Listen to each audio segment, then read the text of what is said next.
Welcome to Home Education Matters, the weekly podcast supporting you on your home education journey.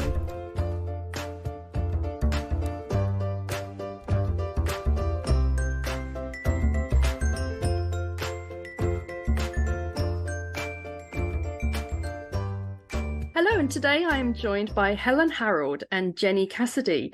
And I'm very excited about today's podcast because they are going to be telling me about something that I know very little about. And so it means that I get to find out lots of things alongside our listeners. So first of all, though, before we launch into that, Helen and Jenni, would you like to tell us a little bit about your home education journeys? Shall I start? So I'm Helen. I've got 7 children. My baby is now 15. So I'm still home educating 2. I've got a 15-year-old and a 17-year-old at home. And I've got 5 others that have left homeschooling, and they're at several are at university, and a couple of them are in work now. We've actually used an American High School Diploma. That's the sort of route we took for various reasons. I'd never heard of it or anything, but then when I did hear about it, it just seemed to be a much broader curriculum than the British curriculum, so that you do more subjects for longer. So you do sort of 5 or 6 subjects through the sort of 16 to 18-year-old bit. So that's what we've done, and we've loved it. It's been a very, fruitful journey, and we've really loved homeschooling. It's been great for our family, and been great for our qualifications part of it as well. Jenni, what about you? It's actually pretty funny because Helen and I have got a lot in common. We both have 7 children and actually very similar ages as well. Our eldest is 26 and our youngest, we have 3 still at home homeschooling because we have twins at the end who are 14. So we have 14 and one that's just finishing his high school diploma right now. The others, similar to Helen also, 2 are actually married. And they've gone on to do mostly 3 of them have gone to do a liberal arts degree. One has got a 2nd degree in philosophy and doing a master's in theology right now. One has gone on not to further studies. I think it's interesting, isn't it, to hear what other families have done, what their children have gone on to do. But I list the degrees. I shouldn't, because I know there's so many different ways people can come out of home education, right? There's so many different avenues. If it's, apprenticeship or any kind of work or courses, or, it doesn't necessarily have to be further education. But I do know that some people are concerned about that for their home educated children, that they might not be able to go on to further education. So I think it is good to mention that. And I know Helen's, a bunch of them, most of them have gone on to be really successful academically. And I think that's a good advert for how well educated homeschooling kids can be, how possible that is, Have you always home educated in the UK, both of you? Because you use the term homeschooling, and obviously we'll sort of talk about this in a minute, but you also use the American qualification approach. So I wonder whether you have a kind of transatlantic background at all, either of you. Yeah, I don't know about transatlantic because neither of us have ever lived in the States, but we lived for 12 years in Austria, and we were based at an American university campus where my husband studied and then taught there. And the Harrolds were there. That's how we know each other. They were there for a couple of years at the same place. So I guess our American connections are pretty strong in that our older kids, speaking for our own family, our older kids grew up with Americans, and they have gone on, 3 of them, to American universities, partly because they were a really good option, partly because we were in that American system and following an American program, but also because they've never lived in England. We started in Scotland. So it's kind of almost home for them over there as much as it is here.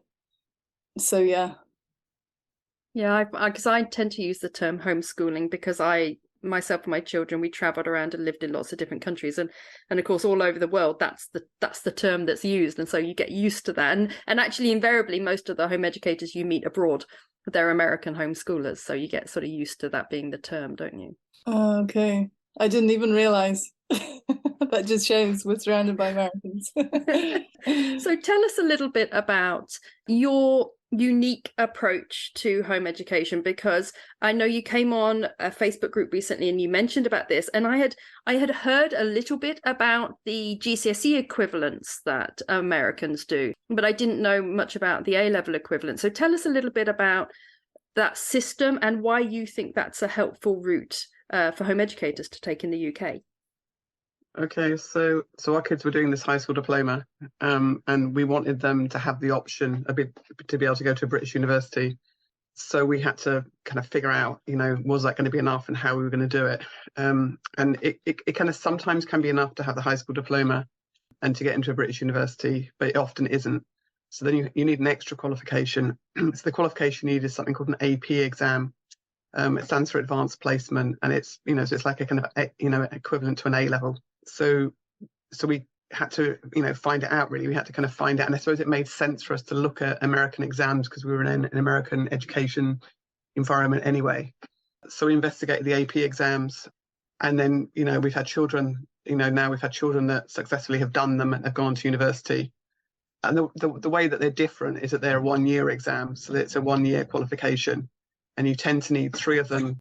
So we investigated these qualifications, and they're 1-year qualifications, but they're equivalent to an A-level. So you can tend to need about 3 of them to get into a British university. That's kind of that's how it works, really. And we've had kids that have now done that successfully. So what you're saying is that you could take a child from, say, 12, and you could educate them through the American route, and they could then go to British universities using the American qualifications, which were, did you mention high school diploma? Does that equate to our GCSE levels? Yeah, so you can do a high school diploma, and that's a 4-year qualification.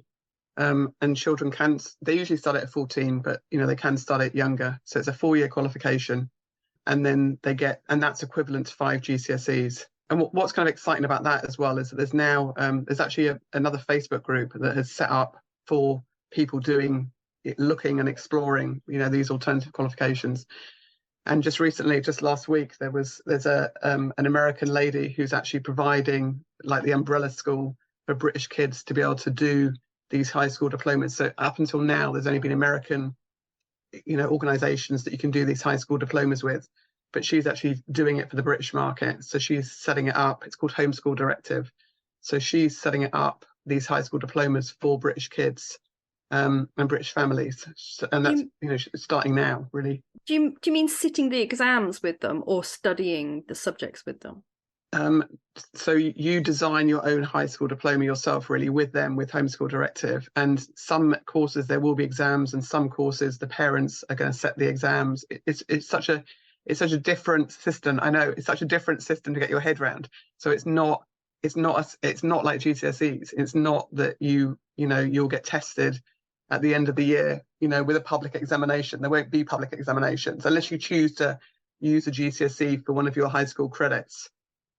I think, if people are interested in exploring that, we had a whole hour with this lady kind of explaining the high school diploma, and it's just not a simple thing to kind of get your head around. So she was explaining how you could use, say, car maintenance, or you could use your dancing qualifications or typing qualifications. So all these things can, in a high school diploma, count. So you could have a very academic high school diploma, or you could have a much more practical high school diploma. But at the end of the day, you'll come out with something that's equivalent to 5 GCSEs. And now there's a way to do that in the UK. Just recently, there's the last week or so, they've launched, and you can do this in the UK. What took me a while to get my head around it, that when we went to school, it was you studied you studied however long, and then you sat an exam. Well, you did have coursework that went towards that exam result, right? The exam result, the coursework, whatever, got you your GCSE. Whereas the way the high school diploma works is what we do for our children. I think it's so much more suited to homeschoolers than the GCSE system, which is obviously designed for the classroom. The high school diploma, which they do in American schools as well, you're taking a course, so you're taking a subject each year of those 4 years. So you're taking a list of subjects for each year, and each of those courses are a certain amount of hours. There's a certain amount of stuff in them, and you will earn a credit for getting through that stuff. So at the end of the 4 years, you'll have this quantity of credits under a list of different subjects. And depending on the grades you get for all of those is what's on your transcript at the end of the high school diploma. How many subjects do you tend to study? Is it because you said it equated to 5 GCSEs? So do you study 5 subjects, or is it many more than that? For the high school diploma, it's usually going to be about 25 credits. So that'd be 25 courses that you have to do, but that's over a period of 4 years. So what's the difference is that GCSEs you do in 2 years. This is a 4-year qualification. So you tend to do about 6 per year. So is it a bit more like the International Baccalaureate then, yes. in that it's yes. got a wider range of subjects? Yes. That's how I would often kind of explain it to people, that it's it's more in terms of its breadth, not in terms of its detail, because obviously the back's got exams, so it won't necessarily have exams. So you mentioned that it's 4 years and that children start at 14. Mm-hmm. So they study at 14, they go through to 18, and they get equivalent of 5 GCSEs. Yes. That feels inefficient to me. Like in my head, it kind of feels like that feels a long time just to get 5 GCSEs at the end of it. Yeah, and that I agree, and that's the thing. I mean, it took me such a long time, and this it's kind of complicated to explain. It's complicated to explain without a diagram. Maybe explain this with a diagram. So as I mentioned, your high school diploma could have a lot of car maintenance in it, a lot of typing in it, a lot of dance in it. It could be a very practical high school diploma. And because you could have a high school diploma like that, it's almost like the British universities are saying that you could do this sort of equivalence. You can send your high school diploma off and you'll get an equivalence. And so the British universities are saying almost like the lowest this is going to be is equivalent to 5 GCSEs. So this is like the kind of the bottom, the least academic student will have equivalent to 5 GCSEs because they will have spent 4 years doing this. But on the other hand, you could get a kid who's done much, much more difficult, more academic-y kind of type of things, not necessarily more worthy, but just different, much more academic type of things. And their high school diploma is clearly worth much, much more. But because it isn't accredited in the same way as GCSEs are, and there's no standardization in the same way GCSEs are, the British universities are saying, well, we can only almost recognize that as the lowest level, which is the 5 GCSEs. So that's how it is. So most people are studying at a level far higher than GCSEs, but that's all they're getting from it, which is why the APs almost kind of go alongside it for for an academic kid. And your listeners are probably completely confused by now. No, I think, let me sum it up. So if I got it right. So it's 4 years, and the least you'd get is equivalent to 5 GCSEs, which is what most British universities want, right? I think some want 6, some want 7, but generally I'm guessing they would all take the high school diploma anyway, because it's American and it kind of maps across.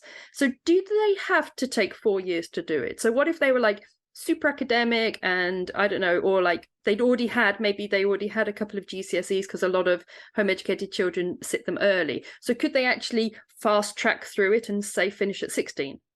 Yeah. And you could start earlier, so you could start at 13. Yeah. So you could, probably, I think homeschool directive, I think you can even start at 12 or 11 or something. So yes, you certainly could start earlier. So you could start at, say, 12 and then do 4 years. That would finish you at 16. So then that moves us on to the next step. So obviously 5 GCSEs isn't enough to get you into university anywhere. I'm guessing that's the same for the US as well, is it? No, it's a different system in the US. So in the US, a high school diploma, and you do something called an SAT exam. So that together with the SAT exam, which is an English and maths type of exam, it's a 3-hour English and maths exam. That's enough to get you into into an American university. I always had the impression that American universities had like really high academic standards for admissions, but wow, now I know. Their degrees, their degrees are more general. So they have a 4-year degree, and most of our degrees are 3-year degrees. So they start at a lower level. So is the theory that it's almost like an access year, that first year? Yes. Okay, that's interesting. So if you were to take our fictional home ed student who maybe started at 12, then they went to 16, they've done their high school diploma with homeschool directive or whatever, they've chosen 25 different subjects that all appeal to their personality. And they've got themselves their high school diploma at 16, and they want to go on to study theoretical physics at Oxford. So now at that point, what would they do then? Okay, so if you want to do theoretical physics at Oxford, you're bright, and you're probably going to need more than 3 APs. You're probably going to need 5 APs to go to Oxford. Most kind of British universities, you're going to need 3 APs. So if you want to do theoretical physics, you're probably going to need a physics AP, a calculus AP, I don't know, chemistry AP, and I don't know, another maths AP. You know, so you'd need 4 AP exams. So they split the subjects a little bit for the AP. So you wouldn't just have maths and further maths, for example. You'd maybe have calculus, differentiation, maths, that kind of thing. No, it's just there's 2 different types of calculus. There's the calculus, I think it's called a calculus AB and a calculus BC. So maybe you would do 2 different calculus ones, and then you would do physics and maybe chemistry or something. You would do 5 APs. And so the British universities, they say, okay, the high school diploma, that's good. We're happy with that. But we want sort of like basically A-level equivalents off you as well, because you've got your GCSE equivalents. That was your high school diploma. So we want A-level equivalents off you. And then they would say, well, if we were looking at just a British standard educated child, we would want, say, 4 A-levels as an example. Is that when you would then say, well, then in that case, they need 4 APs? Yeah, I think, I mean, you can look on, so if you look at the university websites and you look on the international section of it, then it will tell you how many APs you've got. It's usually 3. So it's usually 3 APs would be 3 A-levels. If they need 3 A-levels, then it's usually going to be 3 APs. I guess someone like Oxford or Cambridge, it's probably going to be 5 APs. Someone told me last week that their son wanted to do war studies at King's, and he needed 5 APs. So if it's a particularly academic university or subject, then you're probably going to need 5. Okay, and so talk me through the APs then, because they sound interesting. Okay, so there's Damox Learning. We're going to be offering about 10 next year, and they're a 1-year exam. So it's a 1-year course, but obviously you've done a lot before that. So if you're doing an AP in biology, you've got to have done some biology before that. You can't just, it's not like a 1-year course and you know you're good. You'll have to have done some biology before that. You mean GCSE level biology, for example? Yeah. You're gonna have to have done something like that beforehand. And it's a 1-year course. The exam is most exams are 2-hour exams. Happen once a year. So they happen in May. So most AP courses start at the end of August, and the exams in the beginning of May, and it's a sort of 2-3 hour exam.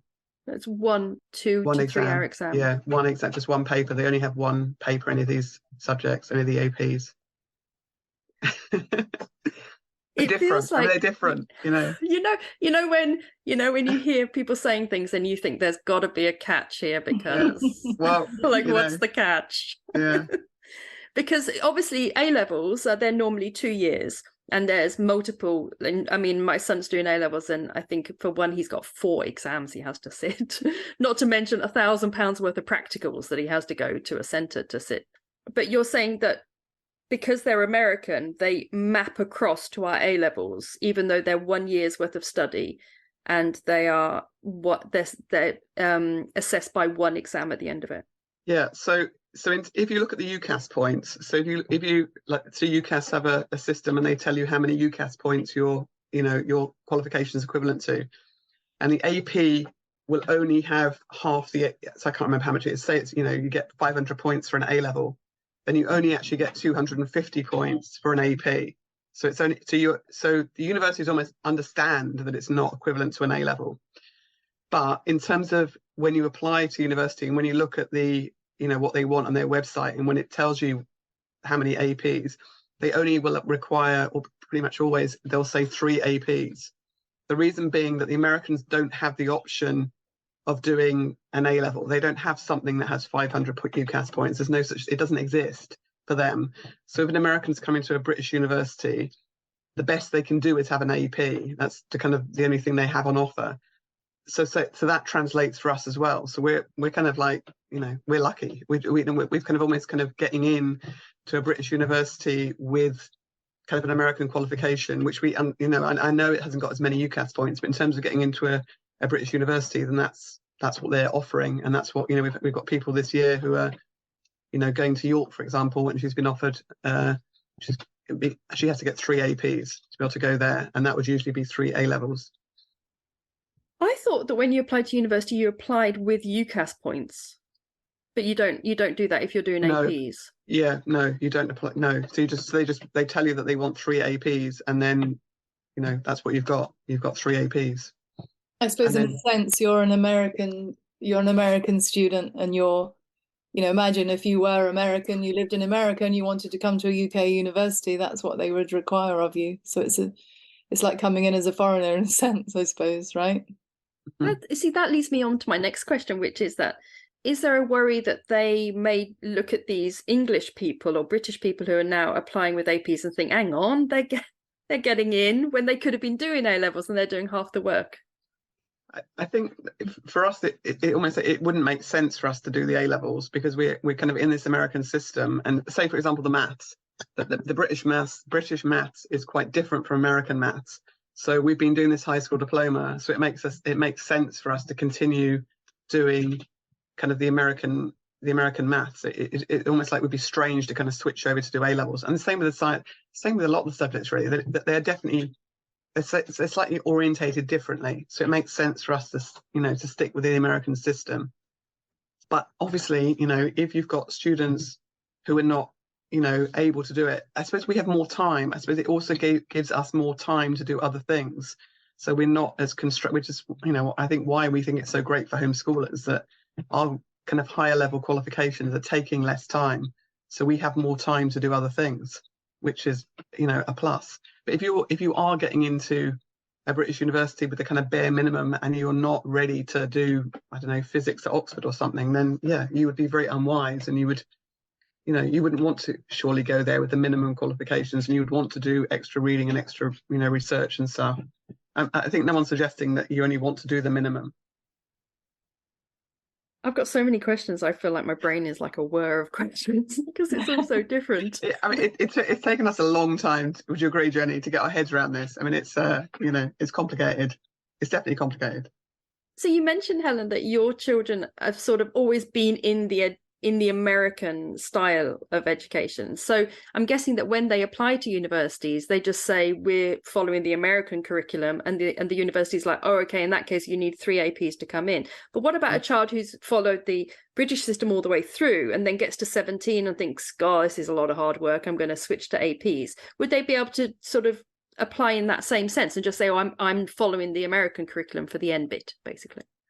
I don't know, because that hasn't happened. And maybe it would be interesting. We haven't done that, so I can't say that'll be fine. I suppose a British university might think, well, that's a bit odd.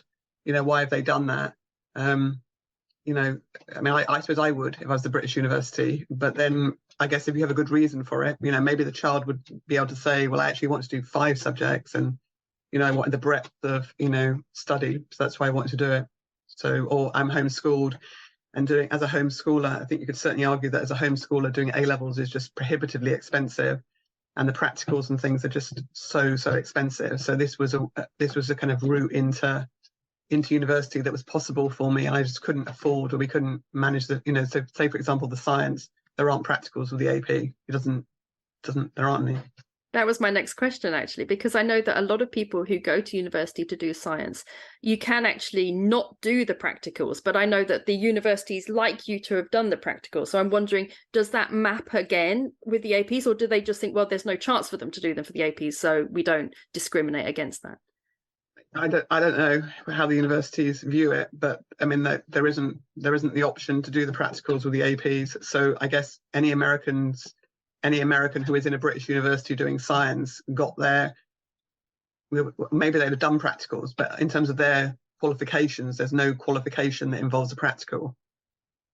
And are these the same qualifications that they do at school in America? So but they must do practicals in their school labs, right? Yeah. But so they're just not assessed. They're not recorded. Yeah, they're not recorded. So for example, my son did AP biology last year, and there were experiments that we had to have either done or looked at, and there was questions in the exam about the practical, but we weren't there was no, so he either did those or he watched a video of those, and he was asked, like, for example, in the exam, whether this was a good experiment or what was the problem with this experiment, but there was no he either did or didn't have to have done any practicals. Nobody knew whether he'd done any or not. I guess if you're in a biology class in the States, then yeah, I presume that you'd have done the experiments.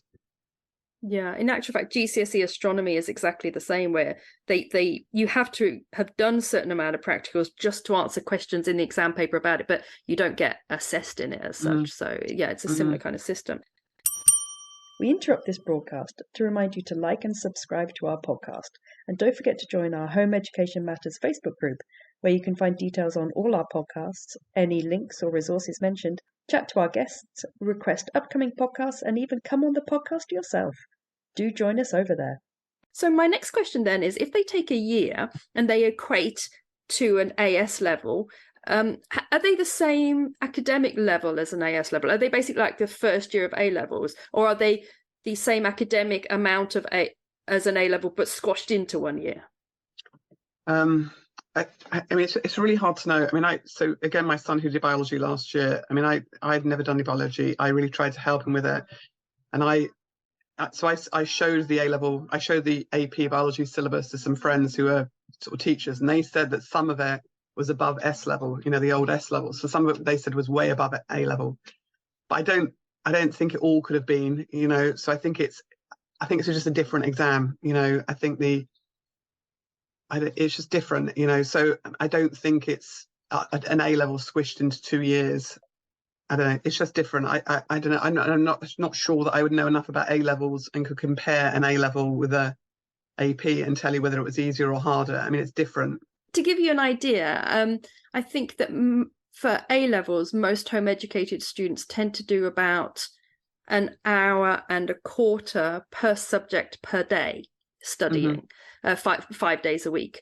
So they do. So if my son's doing 4, and he does 4 hours a day, basically. So he actually does slightly less than the average, but you know, it's around that. So is it the same kind of study time for an AP? Would you, if you're doing, say, 3 APs, would you be expecting over the year, would you be expecting the child to do about 3 hours a day studying, or is it more than that? More, I'd say more than that. I would say that they need to do more than that.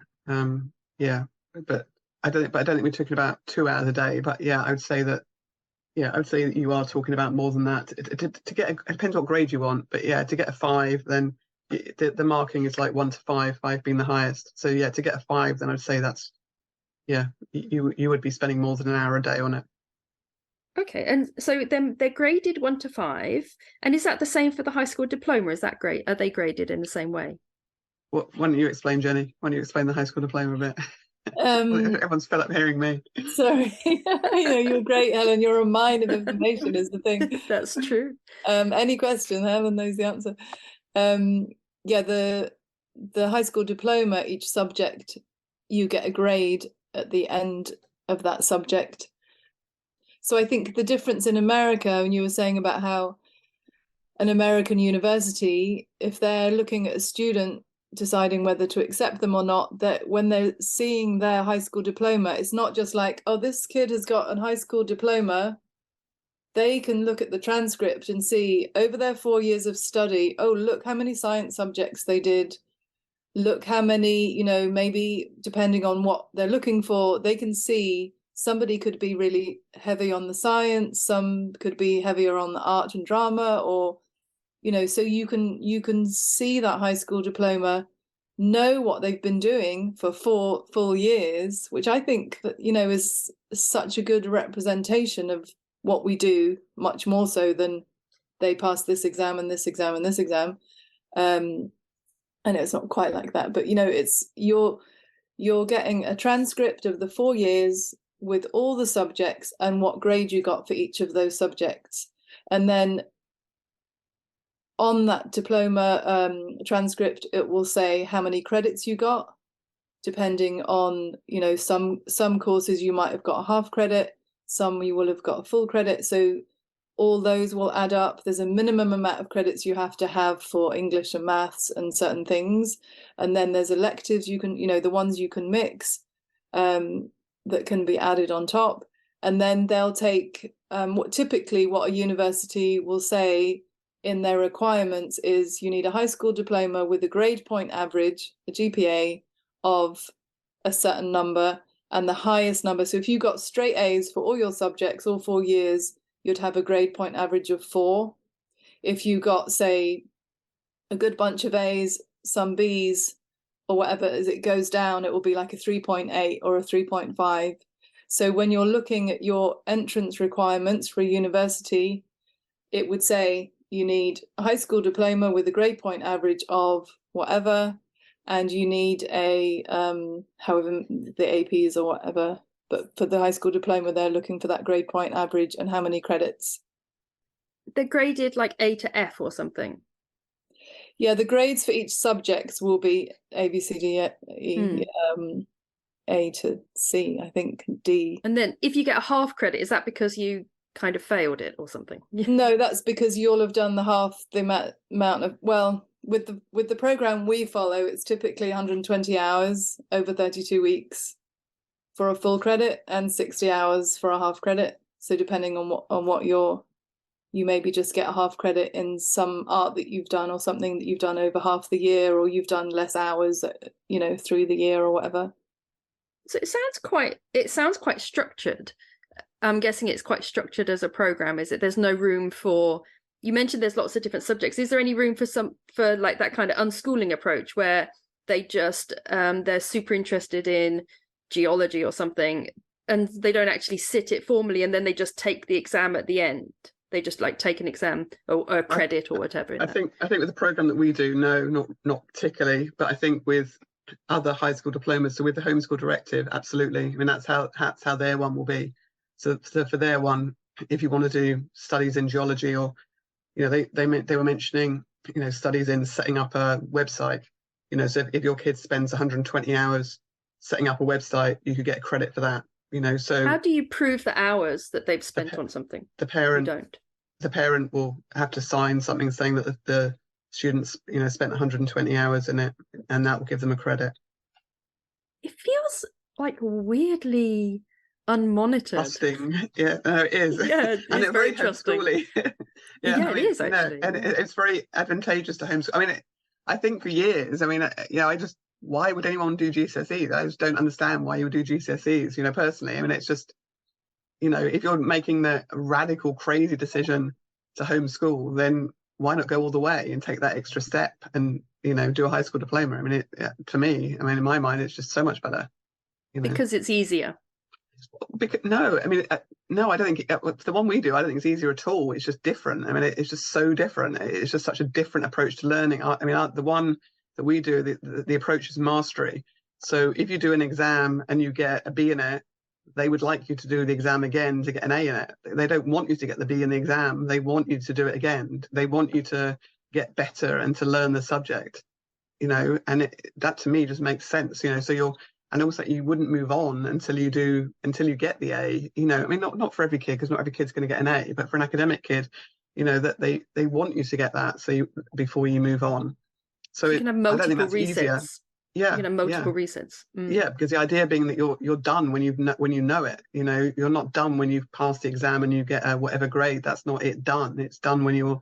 So I feel like that's not easier. It's just so different. It's such a different approach to learning.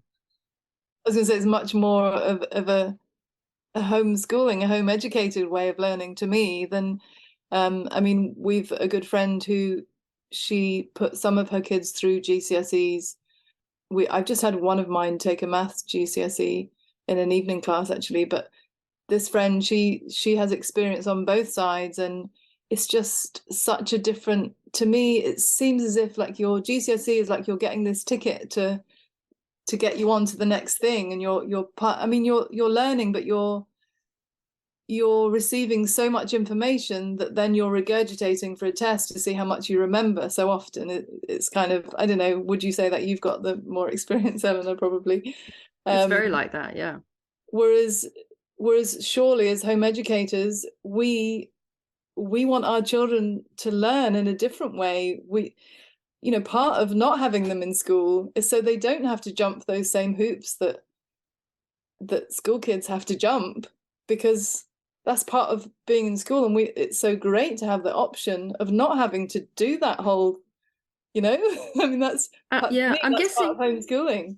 I'm guessing a lot of these hoops that they don't have to jump is because you have a different assessment procedure for most of these, right? I'm guessing. You mentioned that they're not all exam assessed, that kind of thing. I mean, Helen said their exams, but I thought maybe exam isn't even the right word, because I mean, speaking from our experience of the homeschooling program we do, I don't know quite how it will work with homeschool directive, I think it's called. Mm-hmm. I encourage anybody to get onto them for the answers of how they will make all that work. But for the program we do, it's so much of it is the parent assessing. I know whether my child has mastered something or not. I don't need him to sit and take a test to know it. Sometimes, I mean, there is a certain amount of testing, but so much as a parent, we know what our children's abilities are because we can see them. We're taking them through it. And we know if they've got something and it's okay to move on to the next thing, or we know when they need more time on something because they really haven't got to grips with this. We're going to do this bit again until we get it. So you're kind of, you're really adapting to the child, right? And I think, with the high school diploma that we do, there's assessments, not all that much. There's some things you have to send in, online, and they are really classed as assessments more than exams to just check that, okay, you've covered this, you've mastered this, you've got to this point, and there'll be end of year, halfway through, and end of year assessments often depending on the subject. But it's not a real pressure for sitting in an exam environment, although you can take that option if you want to, but it's not absolutely necessary to do that especially if you've got a child that doesn't work well under exam. What about children with additional needs, for example? Because obviously in the British system you have extra time and laptop use, and I'm guessing that that's just not really relevant because it's assessed in such a different way.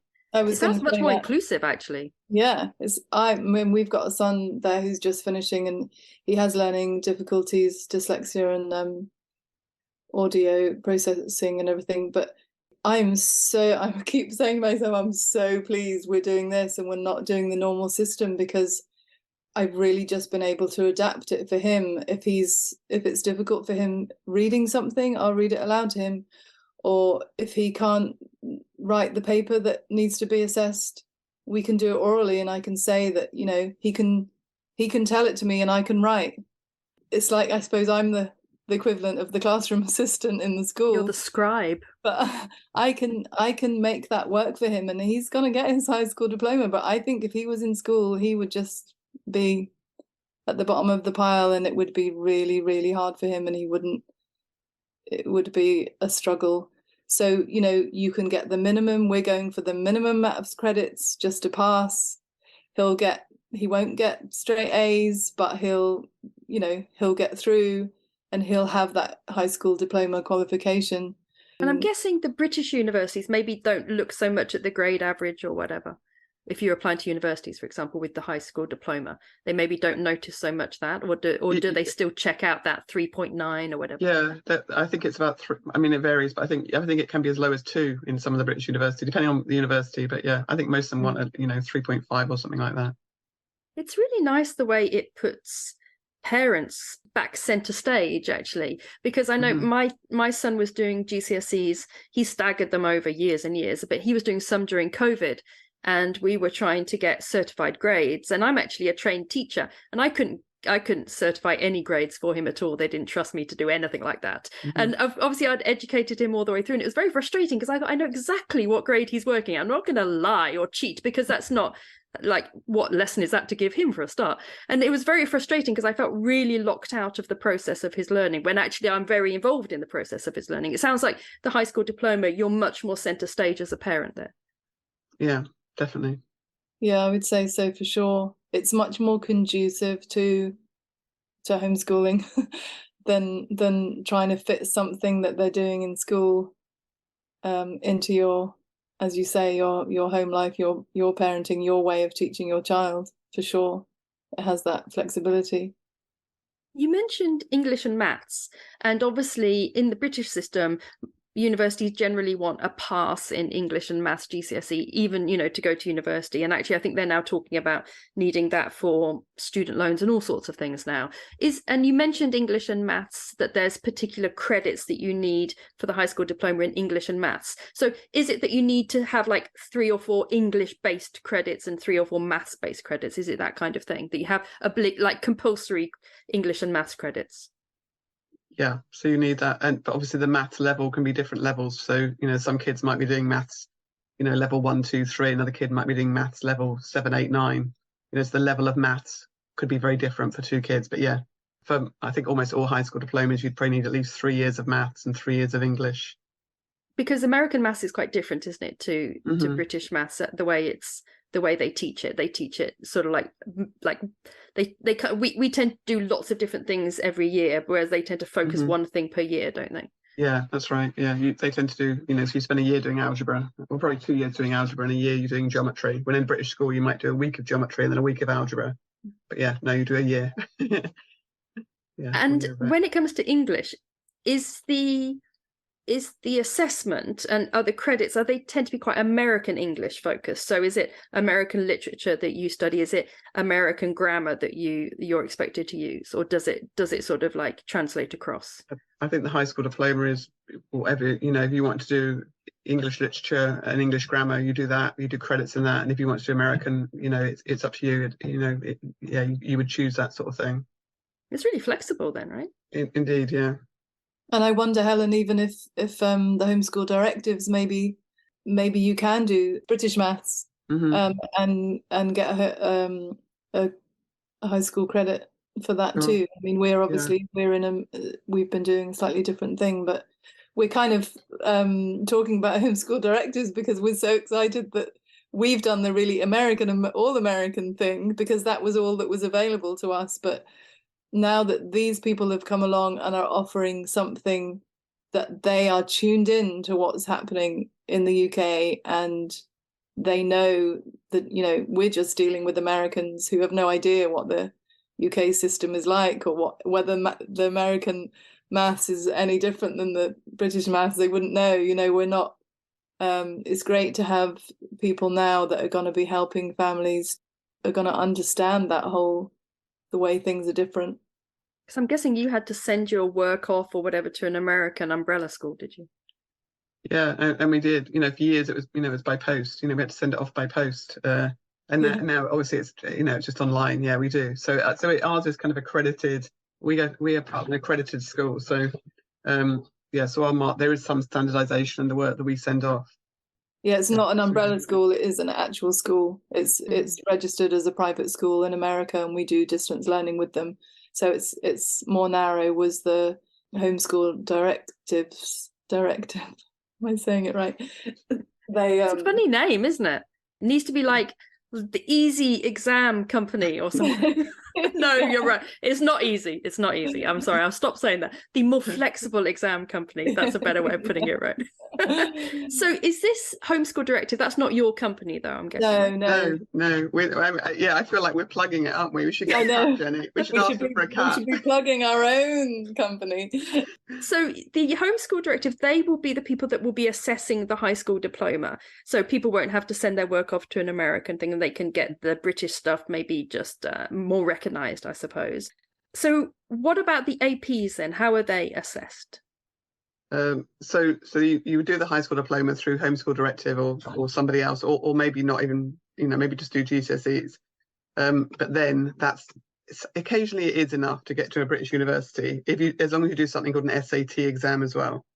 But it depends on the university. If you want to go to a university that isn't particularly academic, having the high school diploma and this SAT exam may be enough. But it generally isn't, particularly for more academic universities. So then you need the APs. So you do the APs, and this is what DUMOX is. DUMOX, we're offering 10 APs this next academic year. And we're going to offer a discount to any of your listeners, which I think we're going to put in the description. So we're going to be, so you do these exams, 1-year exams, and you do them. So the Edexcel or the AQA of kind of American exams is called the College Board. So you do the College Board is the provider of these exams, and they happen in May. and we've got one centre at the moment, perhaps two centres next year, that you can sit these exams in the UK. And you go to this centre and you sit your exam. And it's one exam per subject, and you do Correct. three or four, or my theoretical physics example, maybe 5 APs. Sure. But it would be, and are they all sat like A levels and GCSEs? Are they spread out over like a 6-week period? No, they're spread out over a 2-week period. So so my son this year, he's got I think one on a Thursday and one on the following Tuesday. Oh, so nice. You typically wouldn't be doing what you typically, if you start them early-ish, I suppose typically you may be doing 1 a year or maybe 2 a year, I guess. So it's not like you would be like A levels doing them all at once. So you could spread them out, because I know that it's generally believed in the home ed circle in the UK that universities like to see that you've sat all your A levels in one go to prove that you can sort of handle the workload. But APs, maybe it's slightly different because it's this different qualification. They're maybe not needing that so much. You could spread them out. Yeah, I mean, I suppose my kids, that hasn't been their experience getting into universities. They've just sat them. They sat them over 2 years, I suppose, and there hasn't been a problem. They've just done it, a couple 1 year and a couple the next year. They've done it alongside their high school diplomas. They've done the high school diploma and they've done the APs alongside it. Well, that's something that we haven't mentioned. I suppose GCSEs, typically you do them first and then you prepare for your A levels and then you do those. But the difference here is that you can do them afterwards, but typically people are doing them alongside there. So they're doing them maybe possibly in their second year of their high school diploma or their third and fourth year, taking them then and actually having the ability to use that study of that course to prepare for the exam as a credit for your high school diploma also. And are there kind of mocks and things as well that you can do? So through the year, for example. Sure. I mean, so yeah, with Demox, then we're going to be setting up. So we've got teachers, which I think Jenni was probably say something about, and then we're so it'll just be like an online course. There'll be an online live 1 hour taught session each week, and then you'll be set homework. You'll be doing mocks. You'll be doing assessed work each week. You'll be getting reading to do, questions to do depending on the subject, essays to do. So it'll be set up as a course, as an online course, and there'll be 1 hour that'll be live each week. So you'll have a tutor that sort of says you're working at this kind of grade, or that kind of thing. So you get some feedback through the year. Because I think for lots of our listeners, this will feel so alien that they'll probably want a lot of back and forth about how their child is doing, because they won't be able to. Because normally, as a parent, we've been through the GCSE and A level system, so we know, so we sort of are able to help our child a bit more, but we'd be a bit lost, I think, trying to help our children. Yeah, I mean, so on that we explain what we're offering on the Demox websites. We've kind of got a list there of everything that we're providing, and we've said that we're going to provide like support at week 10 and week 20, depending on. I think actually though, I think we're going to need something a bit earlier than that. So I think probably week 5 and week 15, we're going to provide reports to parents, giving them some feedback. But then it's all going to be set up on Google Classroom. So there'll be a kind of clear thing that you can send to parents, so which just has like it's just very clear as to whether the kid's doing the work or not doing the work and how they're progressing. Parents absolutely need to know what's going on. The other thing I wanted to ask you was about resits, because I know that in the British system you have to declare all the exams that you do, but I got the impression with the high school diploma that you can keep going and try to get higher grades. Does the same thing work with APs? Could you, for example, sit 3 APs because they only take a year and then think, do you know what, I want to get higher grades, and then sit them again the next year and just declare the second year's worth? So American universities don't mind you doing, it's an expression, I can't think of the expression, they have an expression for it, so you just give the best grade. But I think for British universities, I think you have to give all the exams you failed as well. So I think, as I say, with the APs, I think if you did fail them 1 year, I think you would have to do that. And so then you could show your progression, I suppose, in that way. Yeah. But Jenni, do you want to say about our teachers? I think we're just... Yeah, I mean, just to mention what excellent teachers we have. Helen and I, just a little background of setting up this Demox learning. Of course, we've both had children doing this. Helen has taught her own children, got them to the point of taking the exam herself, which can be hard in some subjects doable, right, Helen? But some quite difficult to do depending on your own background. And then we just felt that there's a growing number of students doing the homeschool program with the school in America that we do. And it was always a common problem that was, how can we get our children into UK universities? And we knew that there was this option of APs, but it's difficult to do. And Helen started teaching a macroeconomics course and a maths course to help people get to that point. We've had an English course this past year and some maths SAT prep courses as well. So we were kind of, offering some more things to we've become UK consultants for the school in America that we follow. And, we really just wanted to help other families here that we can see just need this help, and it's not really available. There's 1 or 2 places in the States that are doing something kind of similar, but it's not really, I think Domox Learning really is unique in that we're really offering a mix. I mean, Americans can take our courses. We've got a mixture of American and UK students, ones that are very familiar with the APs. We've got a doctor, a university professor that's got a lot of experience in teaching, doing a statistics course for us.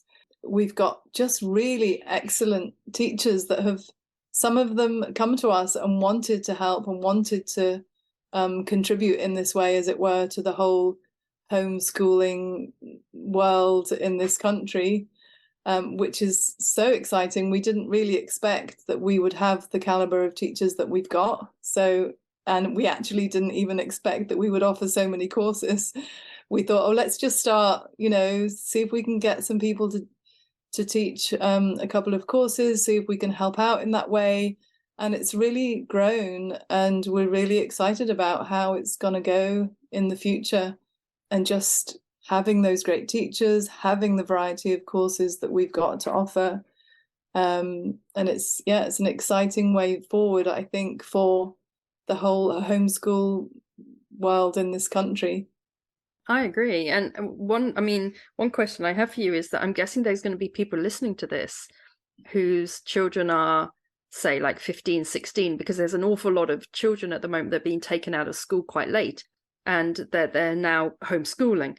And they may be sort of stuck in this system where they're doing GCSEs, and maybe they think, okay, well, I'm going to stick with this now because this is, we're sort of only a year away from doing the GCSEs. It's maybe too late to do this sort of 4-year study, or even if you squished it down to 2 years. And I'm guessing that some of the people listening to this are thinking, but instead of putting my child into college or doing A-levels, then the APs sound a good option. Is it too late, do you think, if they've gone through the GCSE system, to then map to the APs? Because I know we talked about this a bit at the beginning, Helen, and you said that that's not something that's generally being done, because normally you start in the American system and carry on. But the majority of people listening, I would guess, probably have slightly older children or teens who maybe can't start the high school diploma because they're already immersed in the GCSE system. Sure. Yeah, I mean, I think it's certainly possible. I think as a family, we always felt that one of the appeals to us about the high school diploma was that it did go on to 18. My husband and I were both teachers, and we felt almost like, for us, that if we could pick the worst time for our kids to actually be at school, it was going to be the 16 to 18 bit. That was the time that we most didn't want them to be at school. And we really wanted them. I mean, kids are just so great at that age. We just so enjoy having them at home during that period. And it's so great watching them develop and grow. And we want to be a part of their learning at that point.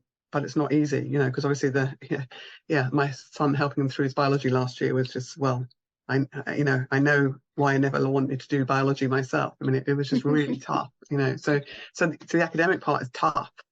So you need help. But yeah, I would say, if you've done GCSEs, then come and do this, come and do this rather than A-levels. And maybe do 4, maybe don't do 3, maybe kind of almost cover your bases and think, right, well, if I was doing A-levels, I'd need 3. And most kids don't do 4 A-levels unless they're particularly academic, but with these APs, well, kind of like, well, this is a bit unorthodox, so let's go for most universities, academic universities, want 3. I'm going to go for 4, because I'm going to sort of almost, give myself a better chance of kind of doing this. So I suppose that's what I would suggest. If you've got an academic kid, is at home and wants to go to university, and is academic, and you think that's likely, then I would say, try 4 APs, because you are going to look, well, why is he doing APs? But you can say to there's lots of reasons why you can say to a British university, well, it's cheaper. It's possible, I can do this. The whole science thing is just going to be so much more doable. So that would be my advice. And do get in touch with us if there's any, I'd say anybody listening, if you're thinking, well, how will this work? How will that work? Get in touch with us through the website or through Facebook or whatever. We have the Domox Learning Facebook page and the website. You can contact us through there. If there's something that you're thinking, how would I make that work? Or, do get in touch with us. But as far as you're aware from university admissions pages, you could apply to university with GCSEs and APs. Mm-hmm.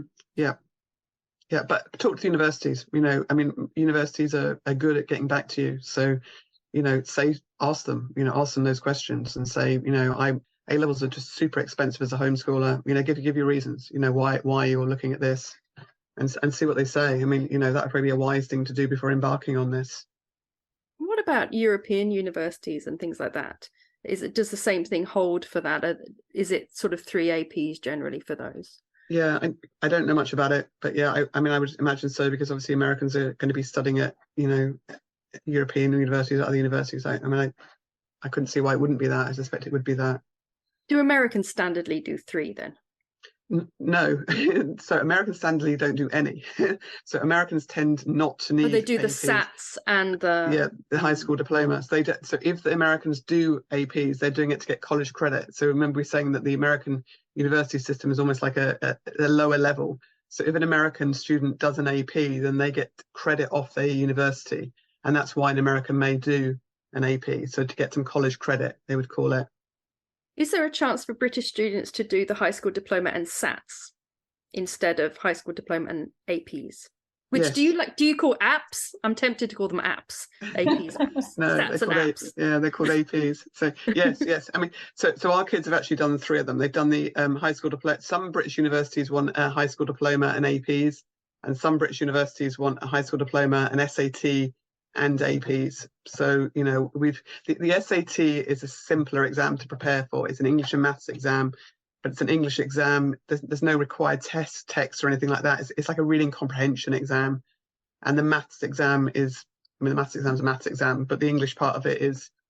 Is it like functional skills kind of level? Yeah, maybe kind of. It's higher than that. It's a higher level than that. But it's kind of not a.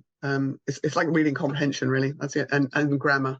But so you tend to do this SAT exam and the high school diploma, and then APs. And there used to be, just in case somebody's heard it before, there used to be SAT subject tests, right? But they don't do them anymore.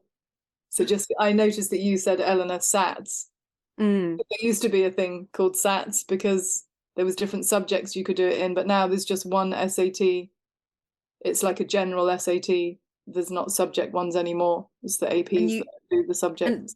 And these are generally sat all within that 4-year period. So you would sit your high school diploma, your SAT, and any APs that you wanted within that 4-year period. Yeah. That explains then why the APs are only 1 year, because obviously you're doing all that other stuff as well at the same time, right? So they don't want to make that too heavy, I'm guessing. So my last question to you is that my son, he's doing 4 A-levels. And I told him about this, and I think it's a brilliant ruse. I think it's fabulous because it halves his workload basically. And I said, what do you think? And he said, as far as he's concerned, the whole reason that A-levels are very heavy and that they take 2 years is so that you're prepared for when you go to Oxford and do theoretical physics or whatever, so that you sort of like, you've done that learning first rather than having to do that. You mentioned that the American universities have that 1 year kind of access year, basically. Well, a UK university doesn't have that, right? You just have a 3-year course mainly. So I think his point was, are you going to be able to hit the ground running when you get to university if you've done APs?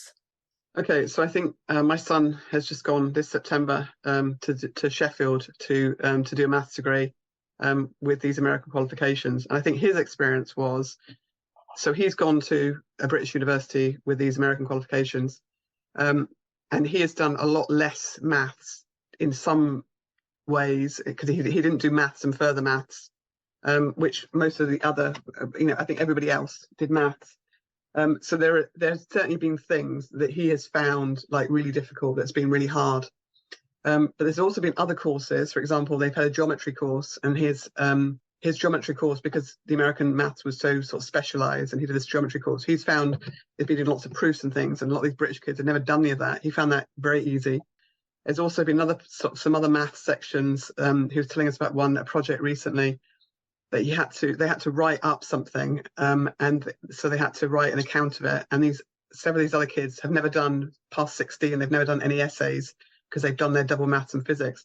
He said they were just absolutely dreading the thought of having to write up something. He volunteered to do that because we've done this American system up until 18. He's been writing essays. So he was really happy to do that. He's got another course which is something to do about the history of maths, which is very they have to write essays about maths. So again, he finds that really easy. So I'd say it's kind of, yes, I suspect there will be subjects that you won't have, gone into the depth that you will at A level. So maybe, I don't know, but probably more so I'd suspect with the sciencey subjects, to say physics, perhaps you won't have done as much physics, or your physics won't have been as detailed. But I guess, you can choose to do the minimum of everything, and maybe you have got in not knowing enough.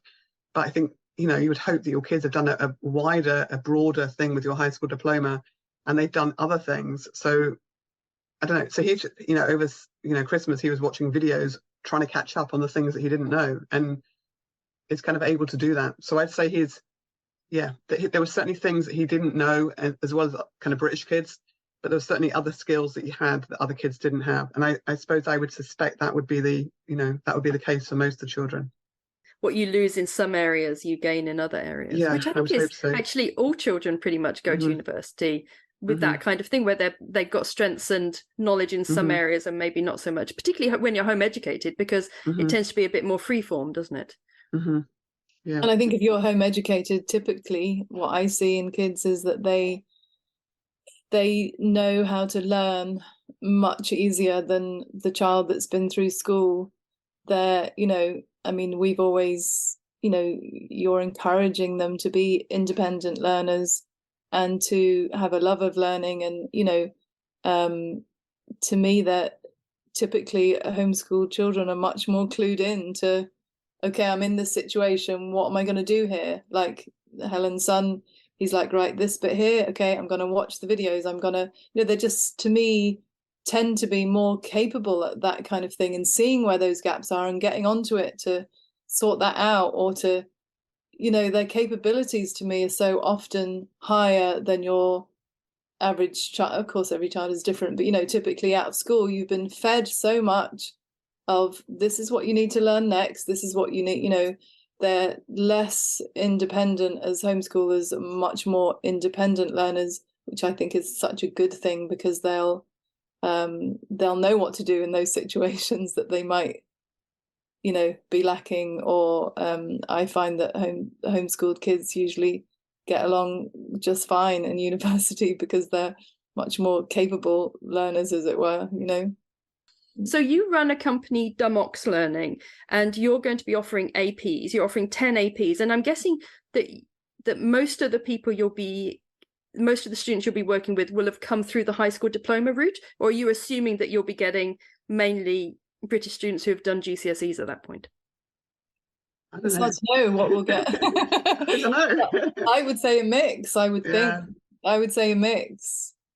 This is our first year running Dumox Learning. We have run some classes before, but typically it's been, people that have been doing the same program as us, or it's we've got a connection with them already, or it's, this is the first time this year in actually running it as available to a very wide range of possibilities, potential students that could be from all different kind of backgrounds. So yeah, we're open to whoever's and the US kind of UK mix. I mean, I don't know. We don't know whether we're going to be mostly UK or mostly US student. But yeah, I don't know. We'll wait and see. Yeah, and the courses that have been running, the short courses we've had a couple of SAT prep classes, short courses, 6 and 12-week courses, and they've been a mix, right, of UK and US students, which is kind of fun as well.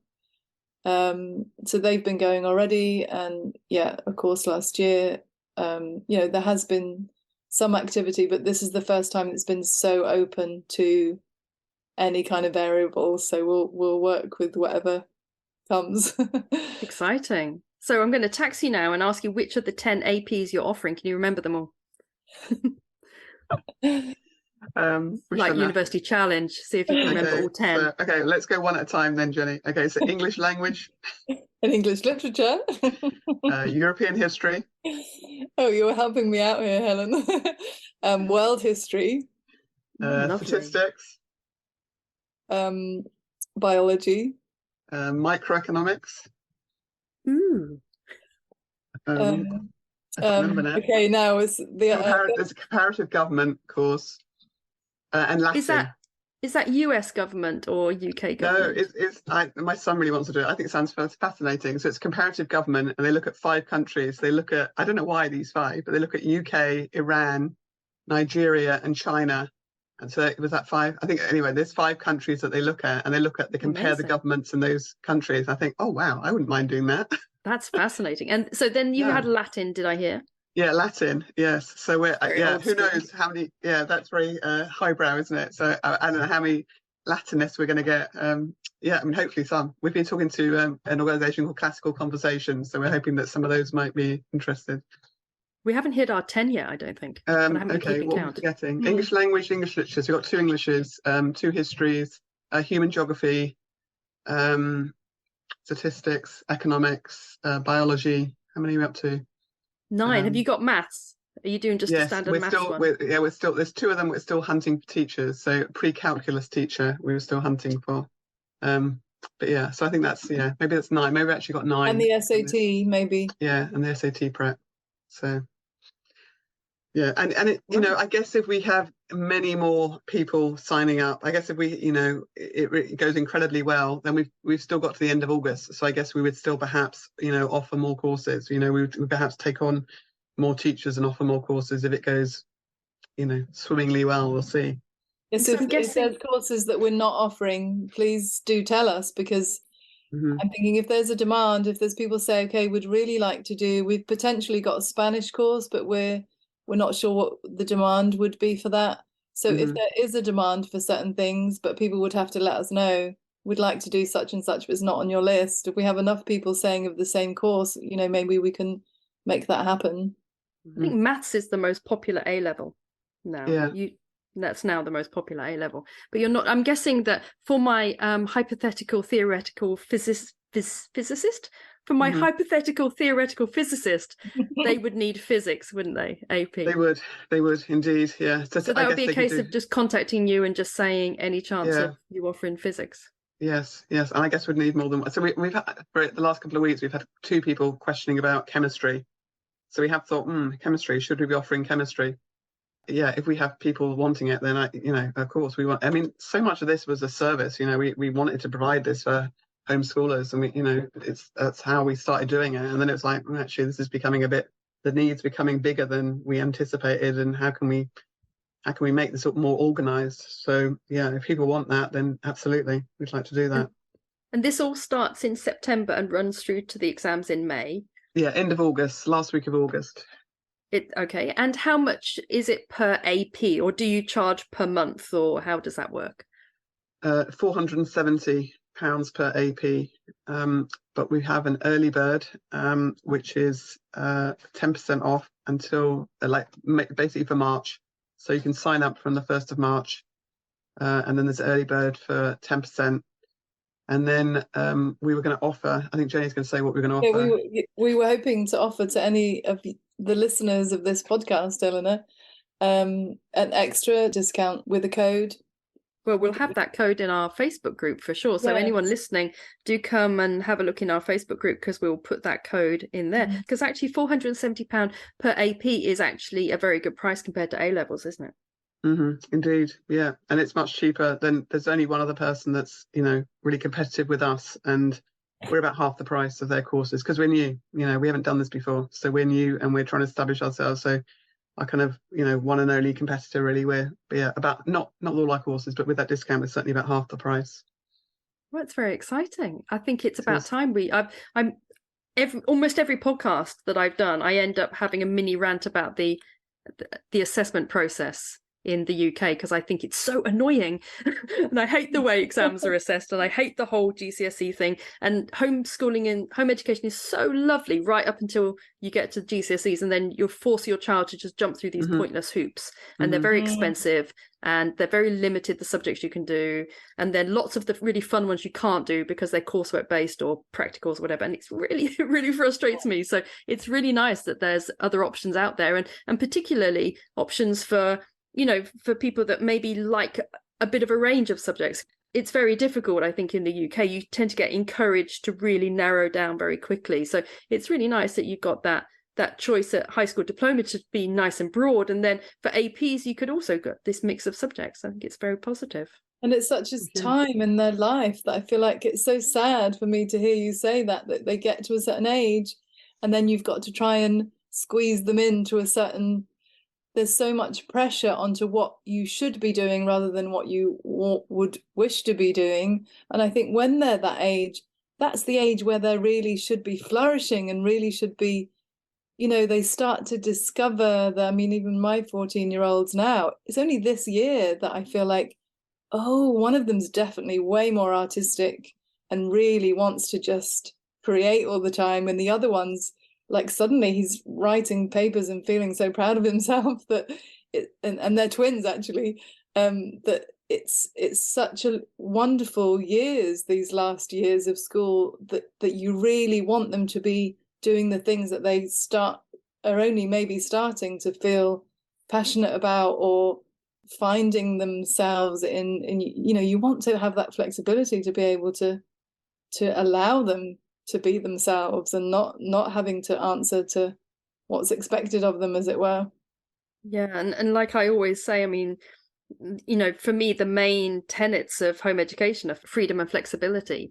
And unfortunately, the British assessment system as it is, GCSEs and A-levels, is the most inflexible and the least free system that there can be. So it's lovely. Thank you so much for coming on and telling us about these alternative routes, because I think it's really helpful, and it's really nice to know that actually, you know, we're a little island, but that doesn't mean that educationally that we have to keep ourselves trapped sort of in the British system. We can actually take the best things from all around the world. So thank you, Helen, and thank you, Jenny. Thank you so much for coming on today. And and anyone who wants that discount code, do come onto our Facebook group and I'll put it in the post. Thank you so much. Thank you, Eleanor. Thank you. Bye. Thank you so much for joining us for today's Home Education Matters podcast. See you at the next one. Have a lovely day.